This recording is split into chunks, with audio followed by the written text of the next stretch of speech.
Dimples. At nagbabalik po ang Good Morning Kapatid. Ang pagtulong po sa kapwa ay walang pinipiling oras at lugar. Dahil ang tunay na pagtulong ay bukal sa ating puso. Hindi naghihintay ng kapalit at higit sa lahat ay hindi humihingi ng panghabang buhay na kabayaran. Ito po ang ibabahagi ng kwento ng ating letter center dito sa Dear Dimples. Dear Dimples, good morning, Miss Dimples. Ako po si Jeneline Garland. Sumulat po ako para i-flex ang aking kaibigan. Sobra rin po kasi ang ipinapakita niyang kabutihan na kahit hindi niya kalahi ay handa siyang tumulong. Kaya super proud po ako sa kaibigan kong si Carrie na hindi napapagod magmalasakit sa mga hindi naman niya kilala. Sana ay magbigay rin ng inspirasyon sa televiewers ang kwento ni Carrie. Maraming salamat, Jeneline ng Pateros. At mga kapatid, kasama po nga natin ngayong umaga, si Carrie, isang content creator na tumutulong sa mga tinatawag nating AFAM. O, ayan. At syempre, si Jeneline din, kasama natin ang ating letter sender na kaibigan ni Carrie. Hello, Jeneline and Carrie. Maraming salamat for being here. Ang sweet naman ng friendship nyo. Yes. You really empower each other. And ang gandang makita niyan, lalong-lalo na ng ating mga kapatid na nanonood ngayon. So, simulan na natin.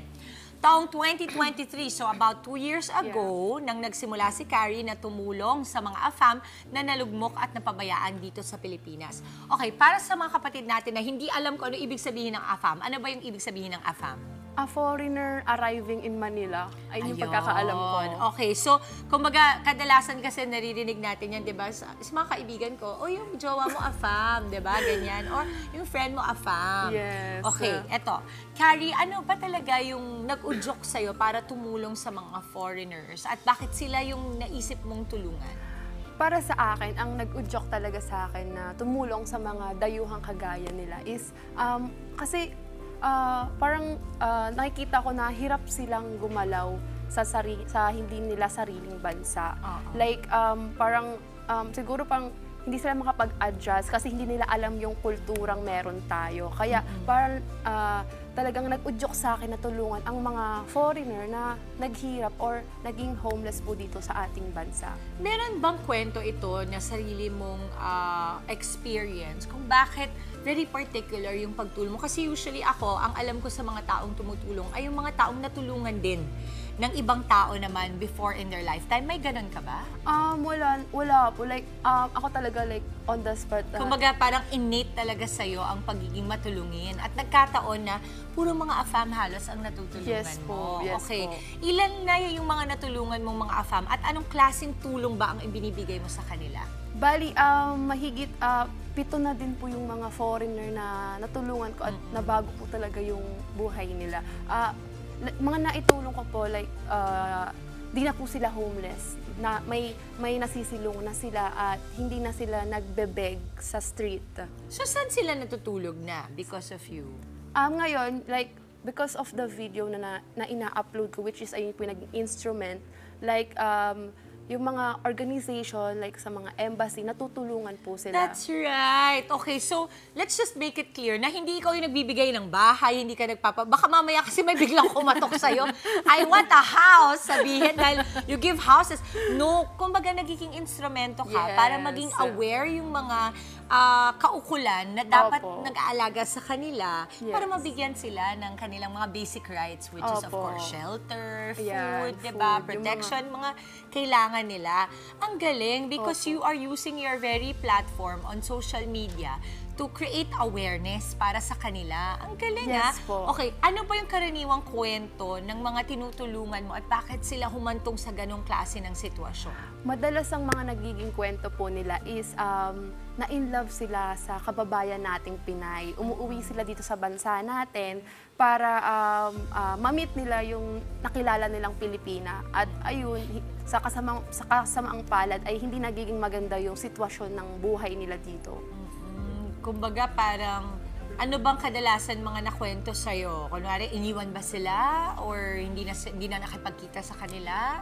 Mostly is iniwan sila dahil wala ng pera, wala ng budget, wala nang maibigay na meron ang AFAM. Like, which is, mostly naririnig ko is, gold digger daw talaga ang mga Pilipina. Ay, naku, ang lungkot, di ba? Dahil dyan, parang nagkakaroon tayo ng ganyang klase ng negatibo Totoo. na tawag sa atin. Alam mo, medyo naintindihan ko in the sense na hindi kasi lahat ng AFAM or foreigners na naghahanap ng pagmamahal, pag-ibig online ay merong perang ibibigay. Minsan talagang pure love lang ang bibigay nila. So, siguro, kung yung Filipina nasaktuhan na ang kailangan niya ay financial stability, hindi talaga magtutugma ang kanilang relasyon. Tama Tama, ako? tama. At yung mga kadalasang natutulungan mo, ganun sila. Tama ba? Yes po, yes po. Pero may isa akong na-encounter na foreigner which is talagang stable talaga siya, like ex-military. Nagkataon na naubos nung kinasama niyang Pinay. Ay, grabe, no? Kumbaga parang dumating siya dito, may pera siya, hanggang sa naubusan na siya kakabigay niya. Opo, talagang walang pumapasok na ng income. Oo. Anong masasabi mo dun sa mga may mga basher ka daw, na ito daw ay for the content, for the clout lang? Na-stress talaga ako dyan. Sobrang dami na sinasabi nila, parang ginagatasan mo lang. Ba't hindi mo mas tulungan o mas focusan mo yung kapwa-kababayan mong Pilipino? So, para sa akin, naging inspirasyon ko sila na sa sinasabi nila, ganyan. Pero para sa akin po, ang intention ko po is tumulong, hindi po for the clout or for the content. Ang advocacy ko po kasi is tumulong sa mga kagaya nila kung wala man lahi, wala po akong pinipili dyan. Ang intention ko po is tumulong at maging maganda po ang ehemplo or maging magandang halimbawa po. Kasi para mag-iba po yung pananaw nila sa atin. Kasi para ako po yung magandang example na mabago yung tingin nila sa atin. Oo, kung magka-concerned ka rin, na ganun ang nagiging tingin sa atin. Janeline, ikaw, ano bang nararamdaman mo kapag binabash yan si Carrie, tumutulong na nga lang siya? Ano po, parang pinapalakas ko po yung loob niya. Oo, nasasaktan ka ba for her? Opo, syempre bilang kaibigan po, nasasaktan din po ako sa mga Anong sinasabi klaseng niya. kaibigan ba si Carrie? Ano Sa'yo, po kasi siya? ikaw hindi ka AFAM. Siya po yung tipo na kaibigan na na may mabuting puso at maawain po sa Sa kapwa. sa kapwa. Nagkataon lang kasi na ang mas sinutulungan niya ay mga foreigners. Oo. Eto kasama nga natin ngayon. Nakakatuwa naman si Marco Schrampe. Did I say that right? Okay, isa sa mga natulungan ni Carrie. Marco, please have a seat. Maraming Thank you po. salamat. Oh, well, yeah. Yes, please. Marco, where are you originally from?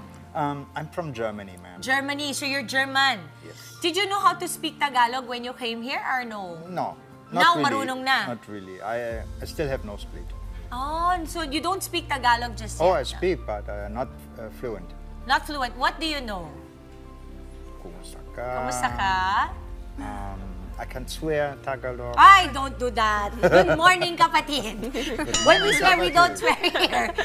But you know what, Marco? I'm so happy because you made time today to be here. I see that you have something in front of you. I know that we featured your story, I think, months back or years back, and we saw you. It was such a very heartwarming video. It says, Yummy Tatay Empanada. Yeah, What kind that's of... me. Yeah, that's right. And you look super good. What kind of help did Carrie ever give to you? It's a funny story. I had a business partner before I met Carrie, and I've been selling empanada and cookies before I met her. That's right. Yeah. And then, what And happened? it was in San Joaquin, Pasig, I think. Yes. And yeah, she passed by there, she saw me there, she bought empanada and some cookies, and then we talked together, and then since then we worked together. Do you make the cookies yourselves and No. empanada? No. So you have a supplier and then you sell Something it? like that, yeah. Yes. How do you feel about Carrie helping you? Because she's not anywhere related to being in Germany. She's not German. She's Filipina. Did it feel nice that she was helping you? Well, in that moment, I was sitting there in San Joaquin. It was a kind of relief, yes, of course, because my situation was not really nice. Left from my wife because I'm not rich. Oh, no. And your wife was Filipina? Yeah, and I also had a surgery to do, but I didn't have the money. So for that, I was forced to do something. So instead of sitting on the street and begging, I went to sell empanadas. That's Why not? right. Yes. Why Yeah. not? Because it is a job with integrity. Exactly. That's right. Okay. Any message you have for Carrie? For Carrie, we still work together, not any messages. I have many, but we are still working together, and with the time she will learn. She's still young, and so for that, I am hopeful. Yes. I But can for the imagine. world outside, Yes. on the screens and where you're watching this, never give up yourself Yeah. and continue what you want to do. Ang ganda. Carrie, ako kasi, when you see people that you have helped, no, at wala ka namang ini-expect sa kanila in Yes. anything in return, it's such a beautiful thing, a beautiful sentiment to actually feel on both ends. Nakakatulong ka at yung natutulungan mo, masarap din sa pakiramdam. Anong klaseng fulfillment ang nakukuha mo dyan?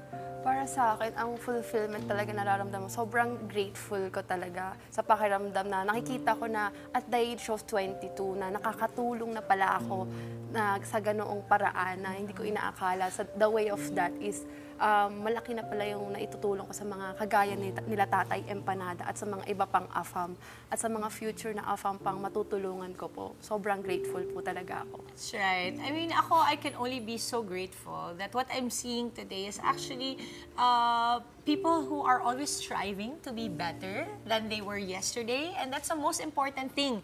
Na kadalasan kasi iniisip natin, kahit saan pang lugar tayo, kung tayo man ay dayuhan or tayo man ay citizen ng mamamayan ng isang bansa, napaka-importante na hindi natin kakalimutan na ang respeto ay universal.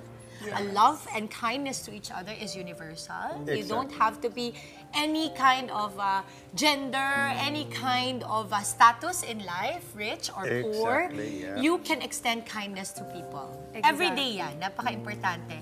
Siguro dahil ang letter sender natin ngayon ay si Jenilyn. I want to ask Jenilyn, ano yung pinaka-mensahe mo para kay Carrie?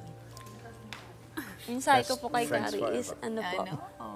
sa mga basher po, lakasan niya po yung loob niya, wag niya masyado Isipin. isipin, hitindiin. Ano lang po, magpakatatag lang po siya sa lahat ng ano po, sa kanyang mga vlog content. Amazing. Maraming salamat, Jenilyn, for sending in your letter. Carrie, sa mga Yes. tulong na ibinibigay mo at sana Opo. marami pa ang maging kagaya mo. And of course, Marco, thank you for showing us and for being still hospitable and accepting everything that you have gone through here in the Philippines and making something beautiful out of it. Thank you. Pleasure is on my side. Maraming salamat. At sana makatikim kami ng yummy empanada mo, Tatay Empanada. Next time, you should bring, okay? Yeah, we should Maraming produce salamat. It's beautiful. Thank you for being here sa Dear Dimples. Abangan po. Ay, syempre, wait, sandali. Bago ako mag-extra, gusto ko lang munang tanungin ang inyong mga social media accounts para naman ma-promote natin. Okay, sure po. Sa mga makapanood po ng mga video, you can follow me on my social media accounts on Facebook, Carrie Lane Abad, and on my TikTok, I'm Carrie Lane 04, and on my YouTube channel, Carrie Tasty Travels, you can follow me there. Yon.